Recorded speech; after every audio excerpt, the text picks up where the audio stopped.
The third row in the middle. Hey, Aaron. A lot is often discussed about the Jamal Nicola kind of tandem, but you and Nicola have a pretty special tandem as well. Can you talk about kind of the situation when you see that, okay, he's going to spot this situation, your guy's rotating, and the guy either rotating over to you is going to be smaller or late. Do you recognize those situations like, yeah, he's going to see this, I'm going to be open? Most definitely. Most definitely. Joker is such an incredible passer, such a floor general out there. He has such a high IQ and such a basketball knowledge for the game. You know, he sees plays steps ahead.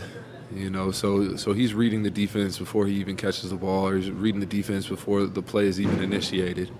So I'm just playing in that dunker, and it's putting that low man in a difficult position. Do you step up? He has such a lethal floater in the middle of the lane. That do you try and take away the floater, or do you try and take away the lob? And if you take away the lob, you got shooters in the corner. You got KP, and you got MPJ. So it's putting the defense in a pickle. And I mean, Joe, he just makes the right play every time, and that's how it's been from the start. Joe up front. Warden, the Athletic. Aaron, on a night when you guys needed somebody else, what does it mean to you that guy was you? I mean, that's just how this team is built. You know, we have guys that can step up night in and night out. And, you know, sometimes it's not going to be your night, and sometimes it is going to be your night. And this team does a good job finding the people that are kind of in a rhythm and kind of going. When it comes down to it, you know, it's just wanting to be great for my teammates. You know, knowing my teammates need me, and just doing it for my brothers. On the left side, go ahead. Aaron, Vic Lombardi, Altitude TV. Hey, you hit your first 3 threes. When you saw that first one go in, how much easier is it to shoot them again? And what were you guys saying to Michael tonight? Because clearly he wants to make one, and he almost had a couple go down. Just to keep shooting, you know. Try not to force it, but to continue to shoot your shot. But Mike is a great player, and he's going to find ways to involve himself in the game. So he did a good job attacking the basket and finding cuts, and making plays all over the floor. Not worried about Mike. Mike is going to make shots as long as he keeps shooting. So that's all we're doing is just encouraging him to shoot. As far as making shots, I'm just taking the ones that they're giving me, taking the open ones. Next seat over, Steve. Steve Ashburn at NBA.com. 2 quick things. When you made that left corner 3, what was the exchange right there with the Heat bench? Anything in particular that they said or you said? No, not really. It's just gamesmanship. It's part of the game. You know, when you make a 3 in the corner with the opposition's bench, you can have a little fun with them. Vinny in the middle. Go ahead. Oh. Well, I mean, that's the MO. That's the MO, you know. Just throw it up, I'll go get it. You know, anywhere around it. And making really good passes, really good, smart plays, and putting the ball on the money, making it easy for me. Vinny here in the second row. Vinny Benedetto with the Denver Gazette. When you were talking about Mike yesterday, you said you encouraged him just to get touches on the ball any way he could. Tonight, when they were forcing the ball out of Jamal's hands, it seemed like you were then bringing the ball up quite a bit. I'm curious if that kind of allowed you to get into the rhythm of the game a bit more. Yeah, I mean, we have counters and counters to our counter. So, you know, if Maul's being overplayed or working too hard, you know, I can kind of offload some of that ball handling responsibility and kind of get him some easy ones, get him some easy looks within the rhythm of the offense. So he's not having to work so hard, having to bring the ball up 94 feet, be guarded, and then doubled. So just trying to make it easier for him, you know, have him play a little bit off of the ball So he's not working so hard. Ohm over here on the right. Aaron, Om Yamasuk, ESPN. What is the difference when Joker's running the offense versus when Jamal's running the offense? And what does it mean for you guys that during the non-Jokic minutes when he was out with foul trouble, you guys stepped up as a team to get you guys within one win of a championship? The difference between, I mean, we always want to get stops and get out and run. I don't think we try and do anything too differently. We don't post as much. You know, we play more 5 out and more pick and roll when Joke is out. I think that's probably the majority of it. When Joker's in the game, we're going to go through him in the post. But even when he's in the game, they still run their chase action, or we still run the chase action. They still run high pick and roll action. And we do that when Yoke's not in the game. It's more on the defensive end. You know, we're able to black 1 through 5, hopefully get stops, and then get out and run. So our defense is our offense. Standing on your left. Aaron, James Jackson with The Athletic. Throughout the playoffs, you guys have really defensively really been able to lock down a lot of good offenses. Jokic trails only Jimmy Butler in deflections this postseason. Your versatility, KCP as a vet. How much pride do you guys take in giving teams like Miami such a hard time just scoring in the paint because they're shooting around 40% in their losses around the paint in this series? We take a lot of pride in it. We know we have a very potent, high-powered offense.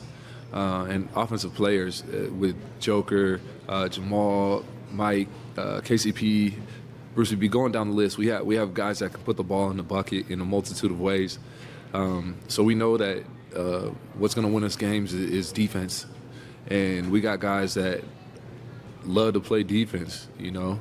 And Joker he doesn't get enough credit for his defense. He's spectacular with his hands and with his coverage. And KCP is the same way. Incredible, just ball awareness, understanding where to be and how to strip down, and it's awesome out there. Again, standing in the back left. Aaron, Dan Devine, Yahoo Sports, back here. Jamal Murray said, this is why we brought Aaron here. Mike in the locker room was just praising your sacrifice, that you were somebody who was a number one option who came in to play a role. I'm wondering, thinking back to a couple of years ago when you came in, what did you envision your role and opportunity being here, and how has it lived up to that? Well, I mean, it's pretty good, right? So far, so good. I felt like I was going to be a defender for this team, a defenseman for this team. I knew they could score. MPJ, one of the best shooters on earth. You got 2-time MVP Joker that can do everything on offense. You got Jamal Murray who can go for 50 on any given night. So I knew I was coming in to just play defense and make their job easy. And then, I mean, that's what I like to do. I like to play defense. That's my niche. That's how I came into the league, defensive minded. As far as the offensive side, it was just get in where I fit in, find cuts, find openings, find transition buckets. Try and get easy ones, and then just. Yeah, really just get in where I fit in. That was really it. And I really liked that, man. It was one of the times where defenses were, just they have to pay attention to so much out there that I was kind of able to cut unnoticed sometimes. Mike over here on the right.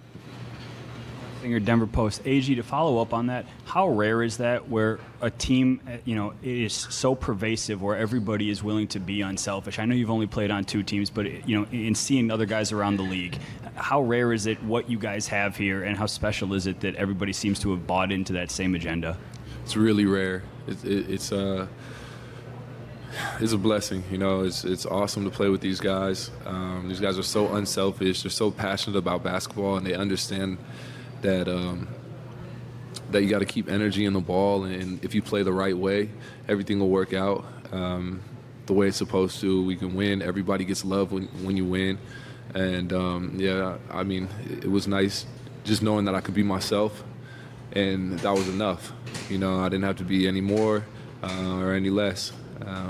And yeah, that was it was cool. I get to just do what the team asks of me.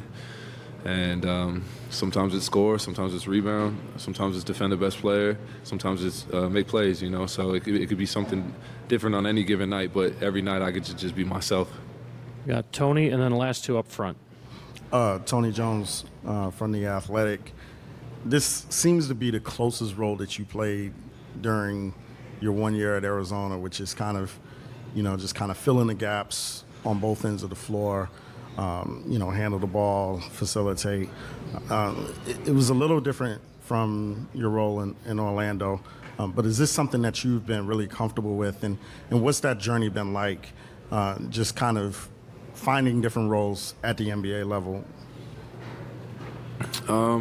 Well, it's been fun, and it's been a very it's been a learning experience, And so now I get to learn with a great coaching staff, with great players around me, through a great organization, and I've been able to pick it up pretty quickly. But I've always been a versatile player. And I've always hung my hat on versatility and being able to do whatever it takes to win, regardless of what it may be. And it's nice having a team like this and having a coaching staff like this that believes in you and trusts in your work. On your left, Aaron, Shane Young with Forbes Sports. You kind of alluded to it earlier, but the way you all cut around the Jokic and Murray two-man game, do you feel like you just have counters to everything and you're comfortable against every coverage that they throw your way? I think we do. Especially when we got like MPJ cutting, they're expecting him to just be out spotting, So I feel like we have a counter, for pretty much everything. And when we're clicking, we're a juggernaut offensively and defensively too. last question right here. From UPI. I saw Nikola run over you too early in the game and said something to you, I don't know, I think in the first quarter. I was curious with how the game was going tonight and his high basketball IQ. How did he support you late tonight and to your effort tonight, and how early did he recognize that you were going to have this kind of game? Well, he was just telling me to help Jamal out because Jamal was getting blitzed for the pick and roll. So he just told me just don't like leave him stranded, flash when he gets blitzed. And it's smart, really smart. We were able to kind of alleviate some of the pressure on Maul a little bit. But for the most part, Jamal was making the right play every time. And he was so unselfish. He was a point guard today, you know what I mean? He had 12 assists, no turnovers. He didn't fight it, and he could have, he could have tried to try and force it, but he didn't. He played the right way. He took what the game was giving him, and he really played a great game because they were trying whatever they could to stop him, trying to do whatever they could to stop him. Thank you, Aaron. All right, guys, thank you.